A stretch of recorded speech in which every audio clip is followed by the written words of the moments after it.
ternyata GR itu bukan cuman kejadian dalam kehidupan kita sama teman kita atau sama sahabat kita atau sama mantan. Kadang GR itu juga yang lebih parah berlaku antara kita dengan Allah. Dan ini tipis banget bedanya antara GR sama husnuzon. Itu bedanya tipis banget. Kita harus husnuzon sama Allah. Tapi jangan sampai husnuzon kita ke Allah tuh bikin kita kegeeran jadi gak dapat kebaikan apa-apa. Nah bedanya apa? Nanti kita cari tahu dalam beberapa contoh. Gimana caranya kita gak GR ketika kita berdoa. GR ketika kita dapat musibah. GR ketika kita dapat nikmat. Tapi juga jangan sampai bikin kita berburuk sangka ke Allah. Jangan sampai juga bikin kita gak bisa membaca tanda-tanda kebaikan dari Allah. Sehingga kalau udah kayak gitu kita malah jadi susah bersyukur. Nah kita akan bahas ini dalam tema tentang GR.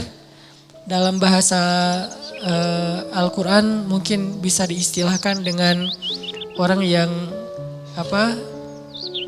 salah satu di antara amrodul qulub, di antara penyakit hati. Cuman kalau disebut amrodul qulub, penyakit hati kan agak-agak berat ya. Dan kurang sering kita alamin. Tapi kalau kegeeran kayaknya semua kita pernah ngalamin yang namanya GR.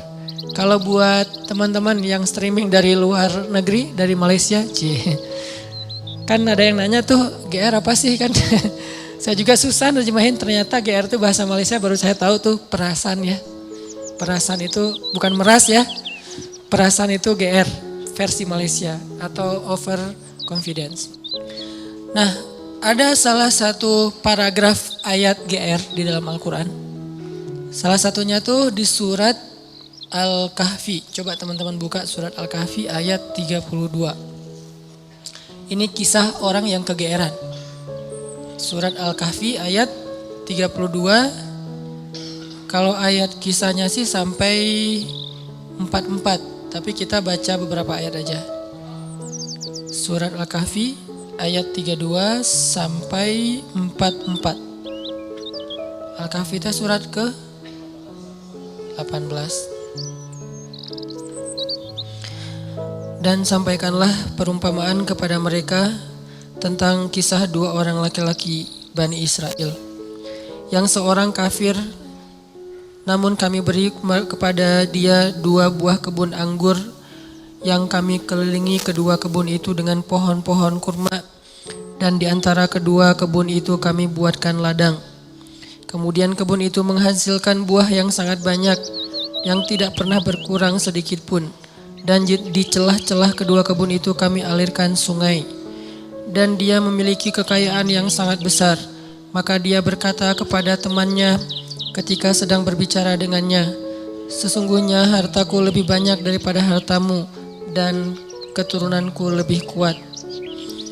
Dan dia memasuki kebunnya dengan sikap merugikan dirinya sendiri karena angkuh dan kufur.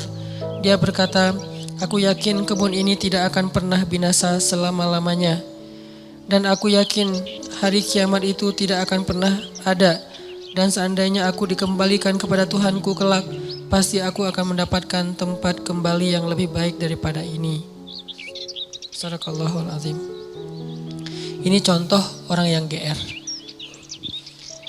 Gimana contoh orang yang GR? Dia itu jauh dari Allah. Malah kalau di ayat ini dia gak beriman kepada Allah sebetulnya. Dia gak menyembah Allah, dia syirik. Tapi dia ngerasa diistimewakan oleh Allah. Ada orang yang syariat gak dia jalanin.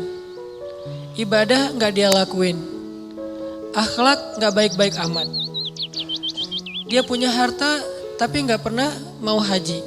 Punya kelebihan harta gak pernah bayar zakat. Gak pernah bantu orang lain. Sholat sering ditinggalkan. Aurat dia buka. Tapi kehidupannya baik, secara finansial dia sukses, karirnya luar biasa, terus networkingnya luas, pokoknya hidupnya itu kayak gak ada kekurangan apapun dalam urusan dunia. Lalu dia berpikir, oh kayaknya Tuhan gak benci-benci amat sama saya. Jadi nggak penting-penting amat juga harus setaat yang si fulan. Buktinya tuh yang rajin ke masjid masih miskin. Buktinya tuh yang udah menjalankan syariat dengan baik masih susah. Buktinya yang udah haji ternyata kehidupannya nggak lebih baik dari saya. Artinya dia kegeeran ngerasa bahwa dia itu diistimewakan oleh Allah Subhanahu wa taala padahal dia tuh jauh dari Allah Subhanahu wa taala. Ini contoh kegeeran.